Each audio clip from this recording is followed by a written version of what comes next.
So if you hadn't noticed the date, it's May the 4th. Well, it's a couple of days after May the 4th. But May the 4th is considered Star Wars Day, so happy Star Wars Day to everybody. I haven't made a Star Wars video in a very long time, mainly because I think we got enough people to cover it at the moment. But one thing I did want to take a look at was the new May the 4th set, being the UCS Luke's Landspeeder. Now the main reason I want to take a look at this first is because I plan to do a few things to it, which you guys will see in a video next week, so make sure you subscribe for that. But for now, I did want to take a rather quick but in-depth look at the new UCS Landspeeder. Starting off with the minifigures, as that's where I like to start most of my reviews. In this set, we do actually get 2 minifigures, a trend I've seen oddly scaled UCS sets seem to follow nowadays. In this set, we get a Luke Skywalker minifigure, and we also get a brand new version of C-3PO. They are presented on a nice stand that goes along with your Landspeeder, and taking a look at Luke Skywalker, you'll notice that there's nothing really exclusive on this guy at all. He is a bog-standard version of Farm Boy Luke. A rather unfortunate observation, considering that in the playscale version of this speeder, we normally get a version of Farm Boy Luke, and in the latest one we got this really nice poncho piece which doesn't seem to be included here. You can see he's in his standard white robes with that nice brown belt colouring,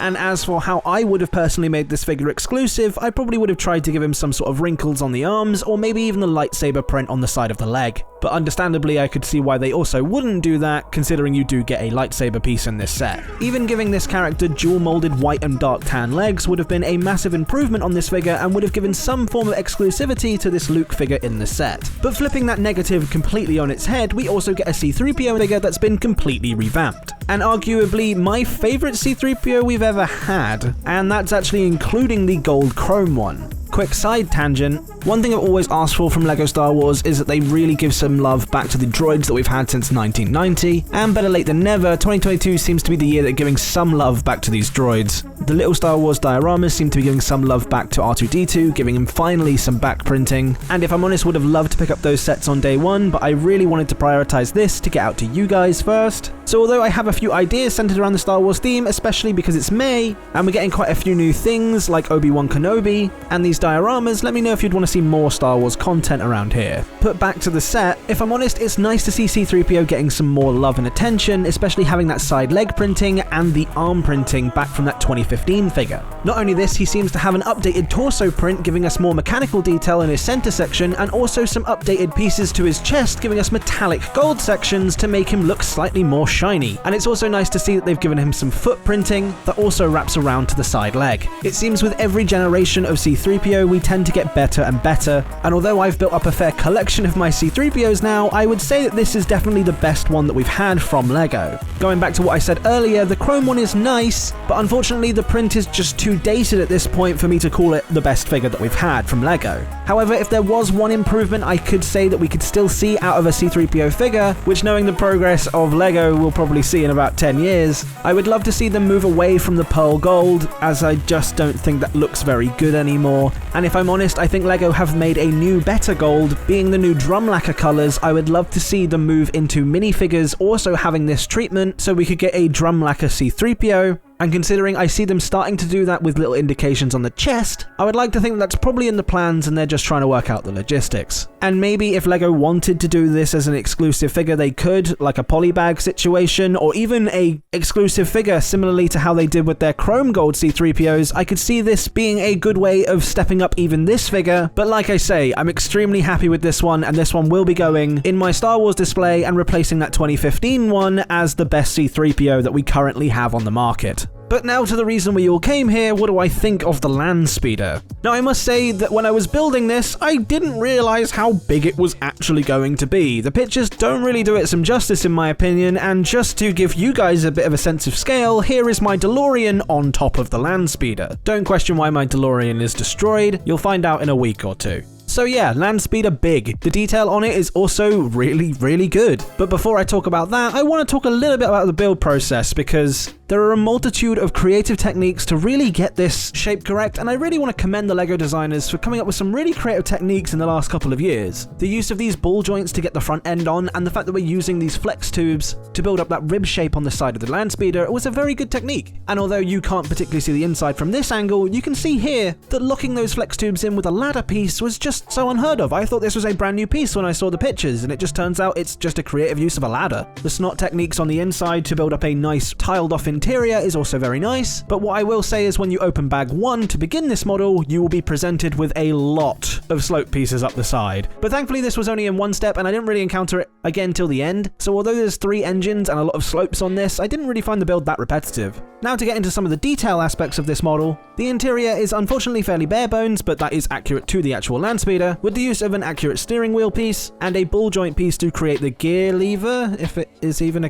is it a gear lever in Star Wars? Unfortunately, just right above this is a set of stickers, and one unfortunate aspect of this set is that absolutely nothing is printed. All of the little extra details that you see inside of this set is depicted as stickers, and although that doesn't really bother me very much, I'm actually a fan of stickers, giving us a little bit of extra detail. I obviously would have preferred printed pieces, and if you get really finicky about the whole use of stickers and everything, I could see this being a problem for you in this set. Another issue that I don't think is that much of a big deal, but just something I'll point out, is that there's barely any legroom, and I don't actually know if this is accurate to the Landspeeder. Obviously, I would imagine there'll be a bit more legroom in there if you were going to actually try and get a person in this thing, considering that this is a really small vehicle in the Star Wars universe, and I don't imagine this amount of legroom being adequate for a person that would be built roughly in the same scale. But back to the positives about this set, I think the proportions in terms of it being a Landspeeder is great. The shaping work that the designer has done in this case has been really interesting to see throughout the build. You can see that this piece is slightly angled up. The little engine detail poking up through the bonnet piece also looks really good with the use of this gun and roller skate pieces, and I must say this windshield piece that they've made especially for this set looks fantastic. And I'm happy to say that it does come in its own separate bag, so when you are building this, you're not going to have to worry about scratches.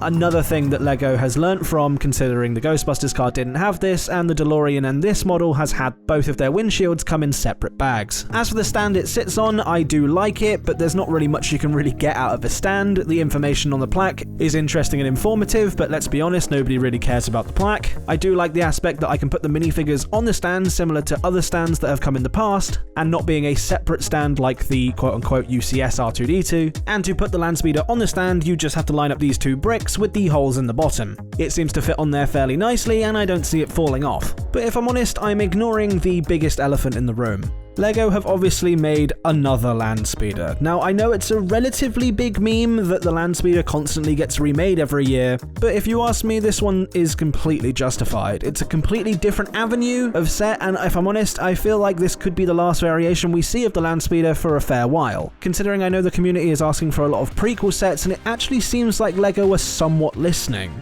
And now I'm not saying that I think this will be the last time we see the Landspeeder. I'm sure they'll make another playset in a couple of years, but in terms of a UCS model, I think it was a necessary one to create. Maybe it's just bad timing. It's an iconic vehicle from Star Wars A New Hope, which is the original film, and although I would have loved this to be a Jedi Interceptor from Revenge of the Sith, or a giant Arc 170, or even just a big pod racer, I think all of those things are still on the table. Just because this is the Landspeeder now doesn't mean we can't get it in a year or even 2 years. Although it is a meme, I think LEGO had to get this one out of the way, and now they've done that, hopefully this can be the last Landspeeder for a while, and we can move into the more prequel trilogy stuff, especially with Obi-Wan on the way. I think that's going to be an incredibly popular series, and that prequel-esque stuff can be made on the basis of that series doing so well. Of course, everybody's always been after prequel stuff, and I would love to see them go in that direction in the future, but even though it's not prequel this time, don't give this set a hard time. It's actually a really, really nice set. And I think if you're a fan of Episode 4, I wouldn't say that this set is necessarily boring or basic just because it's a Landspeeder. I would say that it is a Landspeeder. Obviously, you know what you're going to be buying. But I mean, the build process is fun, it's got a plethora of interesting techniques, and the minifigures are decent so long as C-3PO remains exclusive. If you're a fan of movie vehicles like me, or you just collect UCS Star Wars sets, I don't necessarily think this one should be one to be skipped out on just because of the meme of it being a Landspeeder.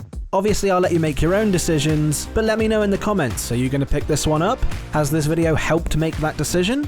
And why not hit subscribe if you want to see me modify this to make it slightly better? If Star Wars is your thing, press the video on screen now to see more Star Wars content from me, and I'll speak to you over there.